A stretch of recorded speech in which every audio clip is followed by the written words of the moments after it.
حفيسيده بيروت لبنان كتالا ويررت إسرائيل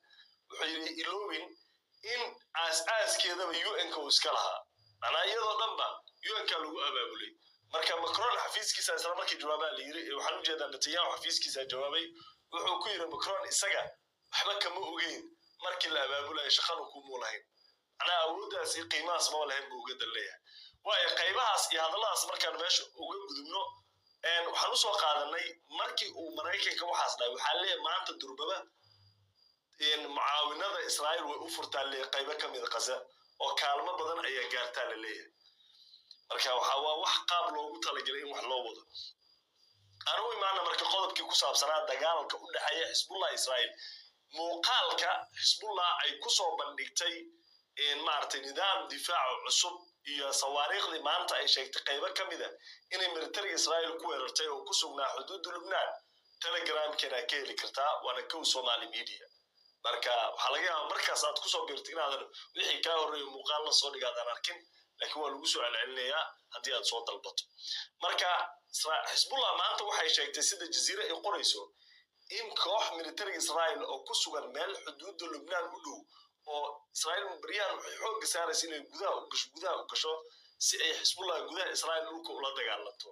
ay weerar dhulka ula gasho Hezbollah oo leeyahay marka nidaam xoogan iyo ciidamo ku filan oo dhulka haysta ay Israel waxay waqti ku qaadataa ma suurtagal ila inay toos gudaha u gasho marka laga reebo duqeyman iyo bartilmaameedyo ay sheegaan inay ku ugaarsanayaan marka Hezbollah maanta waxay leeyihiin waxaan jaanis ku helnay ama fursad aan ku helnay koox militarigooda oo hal mar meel ku shirsan laga yaabo inay wax loo sheegay ama qaab kale wada hadlayeen markaas aan dhulka dhignay ay yeeleen oo meesha ay gaartay duqeymankeena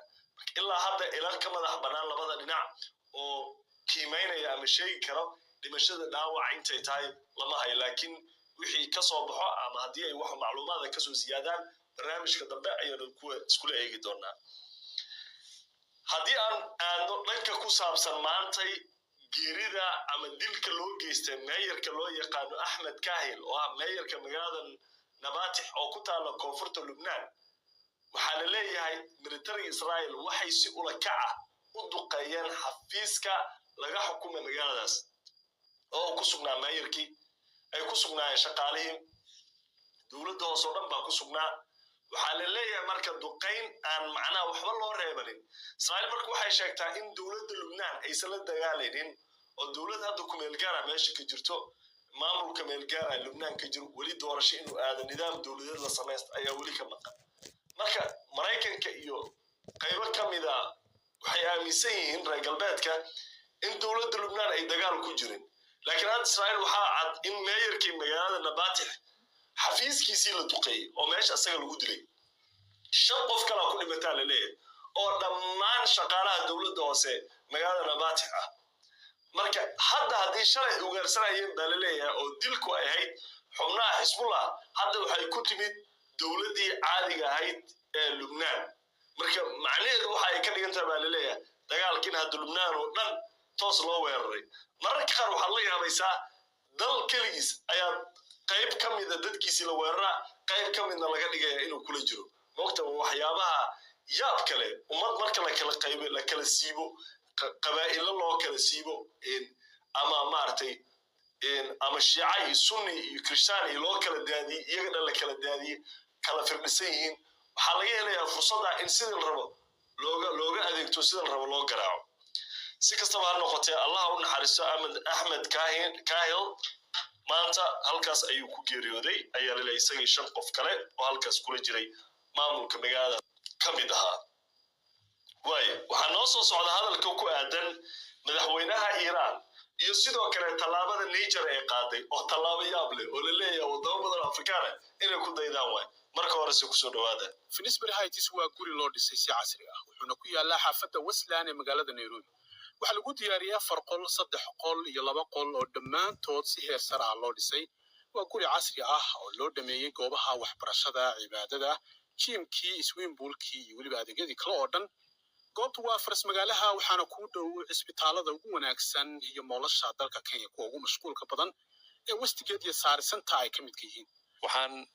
safar dheer u galay sidii aan dadka Soomaaliyeed oo especially dadka reer UK aan ugu hirgeli lahaa guryo tayo fiican leh. fursad wanaagsan ilaahay waxaan ka baryay mashruucan si dhaqso ah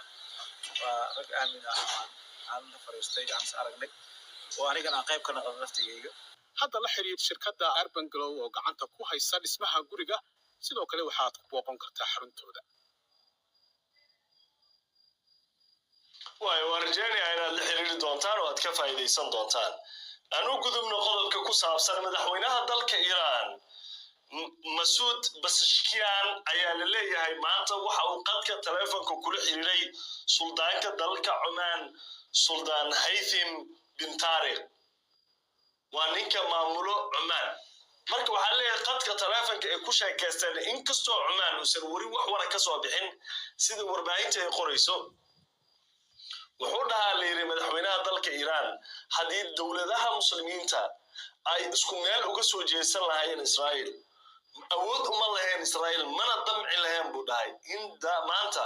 wadamada muslimiinta ay mid u ugaarsato. laakiin wuxuu dhahay dowladaha muslimiinta ayaa kala daadsan sidaa darteed waxaa loo baahan yahay buu yiri dowladaha muslimiinta inay midoobaan oo ay isku yimaadaan awoodooda isku keenaan. hadda waxaa moodaa luuqadaas iyo hadalkaas inuu sii badanayo. waxaa mid kaa la mid ah isna aad ugu celceliyey madaxweynaha dalka Turkiga laakiin labadoodii xitaa ma bilaabayaan baa la leeyahay. xitaa labadoodii iyo inta ku aragtida iyo ku fikirka ma bilaabayaan waayo kalsooni iyo isku halayn ayaan jirin baa la leeyahay. bal waxaa sawirata awoodda Pakistan tan Iiraan tan Turkiga iyo tan Masar iyo Sacuudiga iyo kuwa kale oo isku geeyay maxaa soo bixi lahaa. Malaysia Indonesia ku dar awood weyn oo dunida islaamka ay leedahay soo bixi lahayd meeqa wadan oo muslimiina. Pakistan wuxuu haystaa waa mid ka mid ah wadamada nuclearka ugu badan caalamka haysto. markii ugu dambeysay hadday saad wax iska bedel xitaa India ka badnaa baa leeyahay tirada nuclearka uu haysto. Pakistan India asaa uu hayd ka marka laga hadla madax nuclearka asaa ka badnaa. marka madaxdii dalalka muslimiintu waxay leeyihiin dhibaatadii way arkaan talaabo ma qaadi karaan waayo kalsooni iyo isku haleyn baan jirin. midba midka kale isku haleyn karo gudahoodii waxba uga kacsan anaha tafaraaruq aad u baan baa jiro. si kastaba noqotee Pezeshkian Masoud wuxuu dhahay sidoo kale aad buu ugu mahadceliyay baa Suldaan Haytham bin Tariq boqorka ama ninka suldaanka haysto Oman aad buu uga mahadceliyay sida uu u garab istaagay qadiyada reer Gaza iyo reer Lubnaan iyo xaaladda maartay bariga dhexe go'aamanka uu ka qaatay sida uu uga ceeb la'yahay aad buu uga amaanay baa leeyahay arrintaas. laakiin Oman waxa caan ay ku tahay in khilaafka iyo ishayska bariga dhexe ka jiro inay dhexdhexaad ka tahay baa la sheegaa. waxaa la sheegaa inay tahay dowladaha u fudud inay u kala dab qaadi karaan Iiraan iyo Mareykan waayo Mareykan waxa la leeyahay Oman wuxuu arkaa dal aan banaankiisa iska taagan. haddaadan banaanka istaagin oo aad siyaasadda iyo damiirka dadkaaga dalkaaga dunida islaamka iyo caalamka aad soo faragashato laba dhinac u baata ama waa ka jirtaa ama waa la jirtaa baa la leeyahay. marka lama garan karo hadalkaas macnaha iyo awoodda uu yeelan karo. waayahay intaynu qodobkaas ka bixin Hizbullah waxaa la leeyahay 14 Oktoobar waxaa soo gaaray oo waqti aan fogeyn warbaahinta qorayso hub kale oo aad u sareeya la leeyahay oo uga imanaya dhanka iyo Iiraan. sidoo hubkaas ku imaaday 14 Oktoobar oo hadda ah isbuucan gudihiisa 2 maalin ka soo wareegtay 2 maalin ka hor sidoo hubkaas ku soo gaaray ilaa hadda faahfaahinteeda lama hayo laakiin waa arki doonaa meesha ku dhamaato. waayahay intaynu u gudbin qodobka ugu dambeeya barnaamijka oo ku saabsan tallaabada Niger ee Faransiiska ka qaaday malaan isla eegna warbixin kale oo qosol badan oo dhinaca laga feeray aad ula yaabaysa. Mareykanka wuxuu amar ku siiyay shirkad diyaaradeed Lufthansa in ay maaragtay magdhow 4 milyan ah siiso macaamiil diyaaradeed oo Yuhuud ah sabab la xiriirto cunsuriyad diyaaradaas ay ku samaysay 100 iyo dhowr rakaab maaragtay Yuhuud ah oo diyaaradaas ay cunsuriyeysay sanadkii 2022 inta lagu jira laleeyahay marka hadday amarkaa soo saartay diyaaradda waxay u diiday inay dabood garayso qaar ka mid cunsuriyada ay dareemeen baa laleeyahay marka maraykankii baa amar bixinaya warbaahintii ku qoran tahay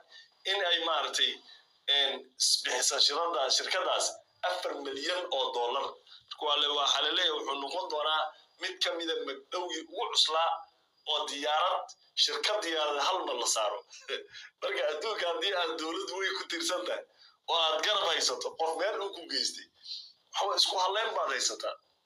Israel marka isku haleyn haystaa passengerskooda la dandaansan karin dadkoodii wax la dhihi karin bal meeqa Soomaali ayaa diyaarad lagu cusriyay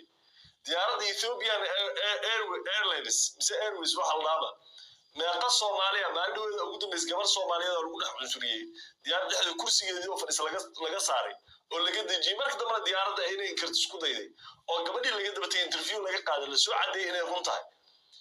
laakiin Ethiopian Airways ka daaxtay in magdhow iyo wax bixisa ama loo raacday xitaa waxay awoodi weysay inay raaligelin ka bixiso xitaa raaligelin quuri weysay meeqa Soomaaliya airportada lagu dhibaateeyaa shirkadaha diyaaradaha intay soo qaadaan meelaha ku dayacan sababtu maxay tahay haddii aadan nidaam awood leh adduunka dowladnimada waxa ay muhiim ku tahay waliba dowlad awood leh waxay muhiim u tahay dadka ma fahamsano fiir qof kasta qof iyo qabiil iyo shakhsi inay beeshaada xoog lahayd ama beeshaada waddanka xukunto wallahi waxa ka qiimo badan dalka inuu awood leeyahay awood lagu xisaabtamo oo laga baqo inuu leeyahay qabiilka ugu yarda Soomaaliya ka soo jeeda xitaa waxa yeelanay tabar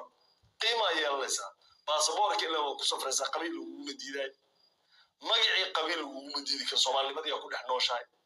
anaga laakiin maxaa dhaca waa la is eegtaa qabaa'ilada kalena markuu Ilaahay awood siiyo kuwa kale iyagana kalgacayl iyo walaaltinimo kama raadsadaan kuwa kale iyaga aanan xilka hayna kuwa xilka haya kuma garabsiyaan nidaam dowladnimo awood leh inuu waddanka ka dhismo adduunka maanta waxa heerka la maray wada arkaysa sida la isku eriyay sida la isku xasuuqayo wadad baa la guba adduunka maanta in la guba ay maraysa dambiyada ayaa la isku raaskalaaf xalay barnaamijkan ku sheegnay saaka aroortii hore barnaamijkeeni kuwad qofkii aad u barnaamijka muhiim ah dib u daawan wiilka ahlul quraanka ahaa rabay inuu noqdo software engineer reeqaza aha waxa ku dhacay waa isagii hooyadiisa la gubay Al-Aqsa Hospital warbaahinta caalamka dhan baa qaaday Sky News wuxuu ka diyaariyay taariikh nololeedkiis wiilkaas xitaa masaajid gudihiisa inuu ku dhaawacay dhiiggiisa inuu sadaqeeyay cidii u baahan dib waxay uga heli kartaa kow Somali Media Sky oo barnaamijka ka sameeyay ilaa 4 daqiiqo ku dhow 3 daqiiqo bar meelahaas macnaha waxa ku soo baxayso maanta caalamka in sida loo kala awood badan yahay in la isku takrifalayo way qodobadaas markaan meesha ku dhaafo aan ku soo xiro barnaamijka qodobka ugu dambeeya kaas oo ku saabsan Al Jazeera warbaahinta kala caalamka maanta waxay qorayaan dalka Niger oo markii uu qabsaday militariga wixii ka dambeeyay qaaday tallaabo yaab leh oo isbedela Afrika maalmahan waliba bartamaha Afrika iyo waxa ka socda waxa loo yaqaano in maaragtay pan africanism ama afrikaanimo ayaa aad u kacsan oo raadkii gumaystaha la tirtiraya Niger waxay sameeyeen marka waxay hadda bedelayaan baalay Al Jazeera Arabiya ay qorayso raadkii Faransiisko dhan baa la tirtiraya magacyadii la bedelaya waxa la bedelayaa sawirradii calaamadihii waxyaabihii uu lahaa dhan baa la bedelaya magacyadii waxa lagu bedelayaa magacyo Afrikaan lagu bedelayaa waxa lagu bedelayaa in waxyaabihii isaga u lahaa taariikhda Afrika lagu bedelayaa ilaa gumaysta markuu waddankaada imaado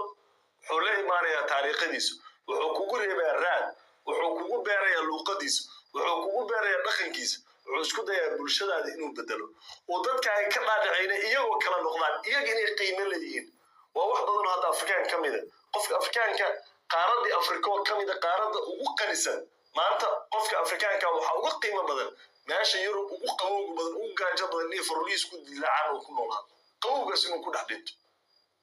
ayuu ka jecel yahay waayo qaaradda Afrika laba mushkilad ku dhacday kow waxa lagu sameeyay wax la dhaho bullying baa lagu sameeyay Afrika oo dhan haddaad maqli jirtay ilma ama qof aan bully garay qaarad dhan baa lagu bully garay see loo bully garay kelmadda bullying barnaamij baa hadda kor ka sameeyay